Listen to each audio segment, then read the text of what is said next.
धनंजय की पत्नी का नाम सुलक्षणा था। उसे अन्य तो सब सांसारिक सुख प्राप्त थे, परंतु उसे निर्धनता ही एक दुख का कारण था। उसकी गरीबी थी, यही उसको दुख था। यह दुख उसको हर समय सताता रहता था। एक दिन सुलक्षणा ने अपने पति से बोली कि स्वामी, आप कुछ काम करो तो हमारे घर का काम बने। इस प्रकार कब तक काम चलेगा? सुलक्षणा की बात धनंजय के मन में बैठ गई और वह उसी दिन विश्वनाथ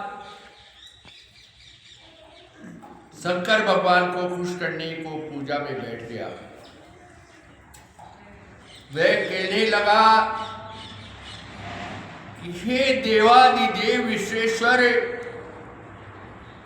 मुझे पूजा पाठ कुछ आता नहीं है, केवल तुम्हारे भरोसे बैठा हूं। इतनी विनती कर दो।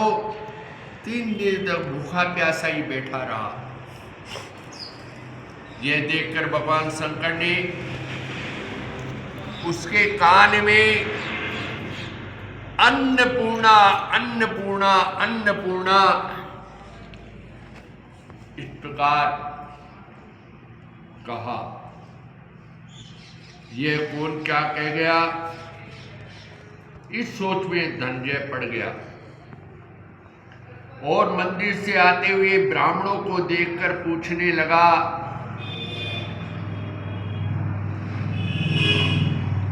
पंडित जी, ये अन्नपूर्णा कौन है? वे बोले, तू अन्न छोड़कर बैठा है, हर समय में अन्न की ही बात सोचती है। जा घर जा। अन्न ग्रहण कर धनंजय अपने घर गया और पत्नी से सारा वृत्तांत कहा। वह बोली, हे नाथ, चिंता मत करो, स्वयं शंकर जी ने ये मंत्र दिया है, वह खुद ही इसका खुलासा करेंगे। आप जाकर फिर उठकर उन्हीं की आराधना करो, भोलेनाथ की। धनंजय फिर जैसा का तैसा पूजा में बैठ गया।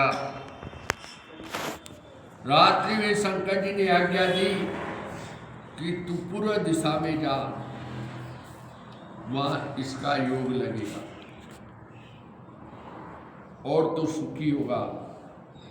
महादेव बाबा का कहना मानकर वह पूर्व दिशा को चल दिया और वह अन्नपूर्णा अन्नपूर्णा अन्नपूर्णा कहता जाता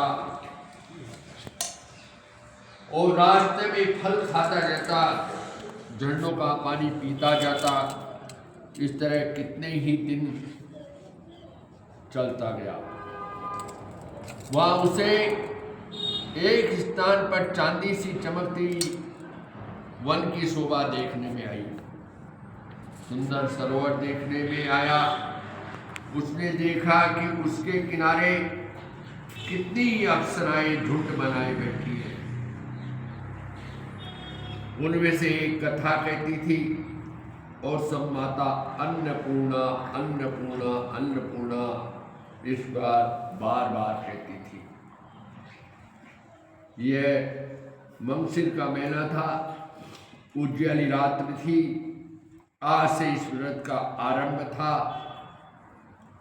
जीव शब्द की खोज को वह घर में निकला था, वह शब्द आज उसको सुनने को मिला।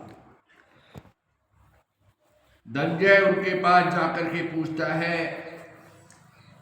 कि हे देवियों, आप ये क्या करती हो?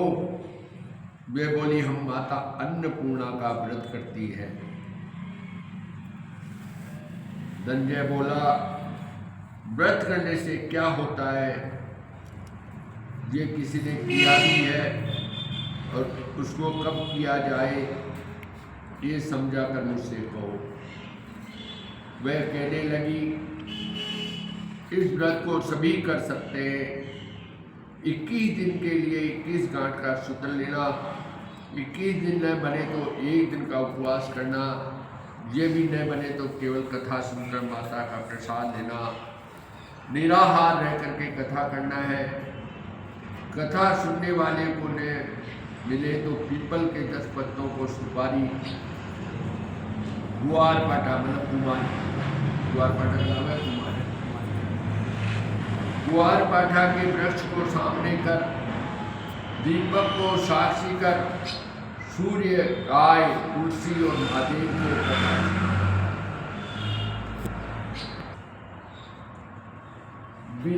बिना कथा सुनाए मुख में दाना न डालना। यदि भूल से कुछ पड़ जाए तो 1 दिवस फिर उपवास करना। और व्रत में क्रोध नहीं करना, झूठ नहीं बोलना। धनंजय बोला, इस व्रत के करने से क्या होगा?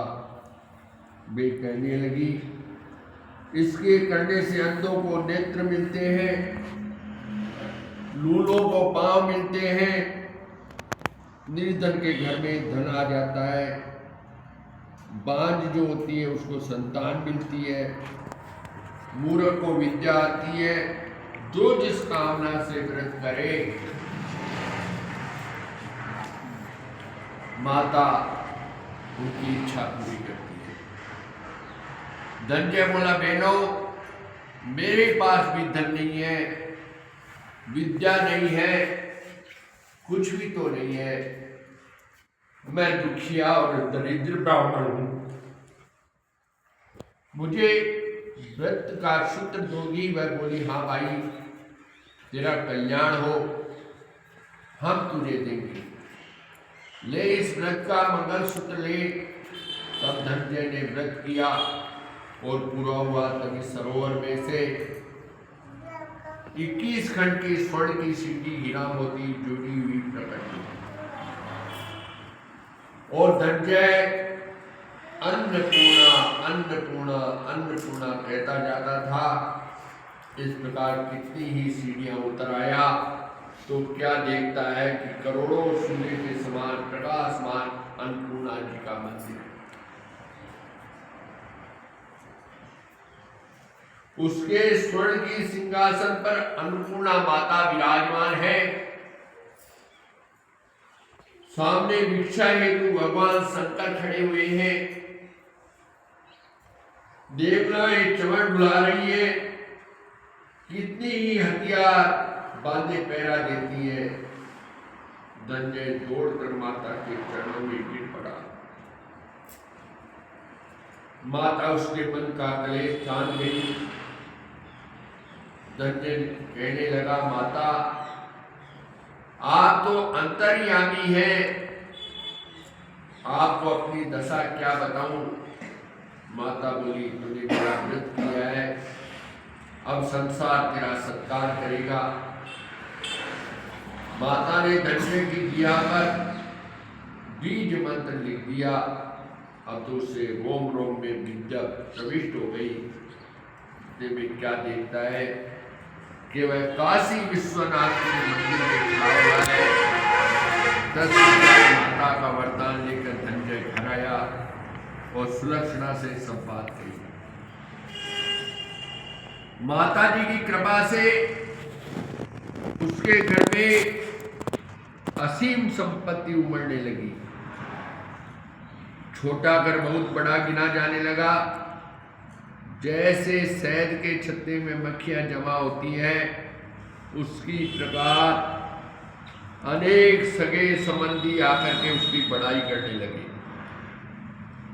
वह कहने लगे, इतना धन, इतना बड़ा सुंदर घर, लेकिन संतान नहीं तो इस कमाई को कौन भोग करेगा? धनंजय के संतान नहीं थी, सुलक्षणा के संतान नहीं है, इसलिए तुम दूसरा विवाह करो। अनिच्छा होते हुए भी धनंजय ने दूसरा विवाह करना पड़ा। सती सुलक्षणा के शोध का दुख उठाना पड़ा। इस तरह दिन बीतते गए। फिर मंगसिर का महीना आया और नए बंधन में बंधे पति ने सुलक्षणा से कहलवाया कि व्रत के प्रभाव से हम सुखी हुए हैं और इस कारण ये व्रत हमें छोड़ना नहीं चाहिए। माता जी का प्रताप है कि हम इतने संपन्न और सुखी हुए हैं। सुलक्षणा की बात सुनकर धनंजय उठ के यहाँ आया और व्रत में बैठ गया। नई वधू को इस बात की खबर नहीं थी। वह धनंजय के आने की राह देख रही थी। दिन बीतते गए और व्रत पूरा होने पर 3 दिन रहे। तब नई पत्नी ने खबर मिली। उसके मन में ईर्ष्या की ज्वाला दहक गई और ईर्ष्या की ज्वाला दहकने से वह सुलक्षणा के घर पहुंची और झगड़ा करके वह धनंजय को अपने साथ ले आई और नए घर में आकर धनंजय को थोड़ी देर के लिए नींद ने सता दबाया। उसी समय नई पत्नी ने उसके व्रत का सूत्र तोड़ करके अग्नि में फेंक दिया। अब तो माता जी बड़ी क्रोधित हो गई। घर में अकस्मात आग लग गई। सब कुछ जलकर राख हो गया। सुलक्षणा जान गई और पति को फिर अपने घर में ले आई। पत्नी रूठकर पिता के घर में जाकर के बैठ गई। पति को परमेश्वर मानने वाली सुलक्षणा बोली, हे नाथ, आप घबराना नहीं। माता जी की कला अलौकिक है। पुत्र कुपुत्र हो जाता है पर माता कुमाता नहीं होती है। आप माता में श्रद्धा रखें, फिर आराधना शुरू करो, वे अवश्य हमारा कल्याण करेगी। धनंजय ने फिर माता अन्नपूर्णा का व्रत किया। फिर वही सरोवर सीढ़ी प्रकट हुई। उसमें अन्नपूर्णा मां कहकर के वह उतर गया और वहां माता जी के चरणों में रुदन करने लगा। माता प्रसन्न होकर के बोलती है, मेरी ये स्वर्ण की मूर्ति ले जा और इसका पूजन करना, तो फिर सुखी हो जाएगा। जाओ, तुमको मेरा आशीर्वाद है। तेरी स्त्री सुलक्षणा ने श्रद्धा से मेरा व्रत किया है, उसको मैंने पुत्र दिया। धनंजय ने आंखें खोली और खुद को काशी विश्वनाथ के मंदिर में खड़ा पाया। वहां से फिर उसी घर में आया। इधर सुलक्षणा को दिन चढ़ गए और 9 महीने में पूरे होते ही पुत्र का जन्म हुआ। ग्राम में आश्रय की लहर दौड़ गई, मान्यता आने लगी। इस प्रकार गांव में निसंतान सेठ के घर पुत्र होने से माता अन्नपूर्णा का मंदिर बनवाया, जिसमें धूमधाम से माता जी पधारी, यज्ञ करवाया और धनंजय को मंदिर का आचार्य पद दिया। आजीविका के लिए मंदिर की दक्षिणा और रहने के लिए बड़ा सुंदर भवन बनवा दिया। धनंजय भी स्त्री पुत्र सहित वहां रहने लगा। माता जी की कृपा से भरपूर आमदनी होने लगी। उधर जो नई पत्नी थी, उसके पिता के घर में डाका पड़ गया, सब कुछ लूट गया। वह भिक्षा मांग मांग करके पेट भरने लगी। तब सुलक्षणा ने जब यह सुना तो उन्हें बुलावा भेज दिया और उन्हें अलग घर में ठहरा दिया। उनके अन्न वस्त्र का प्रबंध कर दिया। धनंजय सुलक्षणा और माता जी की कृपा से आनंद करने लगे। माता जी ने जैसे इनके भंडार भरे, वैसे सबके घरे मातेश्वरी। जाकी जैसी भावना, जाकी जैसी भावना ताको वैसी ही सिद्धि। हंसा मोती चुगत है मुर्दा चौखट गीत। सत्य भावना देव में सकल सिद्धि का मूल। बिना भाव भटक्यो फिरे होवे समय फिजूल। बोल अन्नपूर्णा महारानी जय।